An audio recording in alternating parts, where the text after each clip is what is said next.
السلام علیکم دوستانو. د پاکستان سوپر لیګ پرلپسې دویمه لوبه کې راشد خان د لوبې غوره لوبغاړی سو. که څه هم تېره ورځ د پاکستان سوپر لیګ څخه نیولې بیا د انګلند تر ویټالټي بلسټ پورې د افغان لوبغاړو د ځلېدو ورځ نه وه، خو راشد خان یو ځل بیا وتوانېدی چې خپله لوبډله بریا ته ورسوي. د تېرې شپې په دویمه لوبه کې پېښور زلمي لوبډلې د لوبې ټاس وګټئ، په خپله یې د بالینګ پرېکړه وکړه.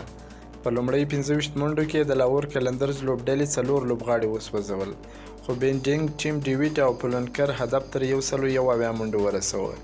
په جواب کې د پېښور زلمي لوبډلې پیل هم ښه نه درلود، خو تجربه کاره شعیب ملک تر ډیره د ګټې هڅه کوله او بالاخره ټولې لوبډلې 160 منډې وکړلې، په 10 منډو یې ماته وخوړله. راشد خان ځکه د لوبې غوره لوبغاړی وټاکل سو. په خپل 4 اورونو کې یوازې 20 منډې ورکړلې، 15 مهم لوبغاړي وسوځول.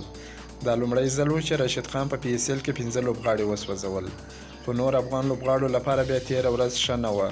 ګوربز د خپلې لوبډلې لپاره یوازې 3 منډې وکړې. نجیب الله زدران بیا کراچۍ ته یوازې 11 منډې وکړې او نوین الحق بیا د انګلند په ویټالټي بلسټ لوبو کې 44 منډې ورکړې او 1 لوبغاړی وسوځوي. که مو دا ویډیو خوښه شوې ویډیو در سره لایک کړئ. که په دې چینل کې نوي یاست افغان خوشحال یوټیوب چینل هم در سره سبسکرایب کړئ.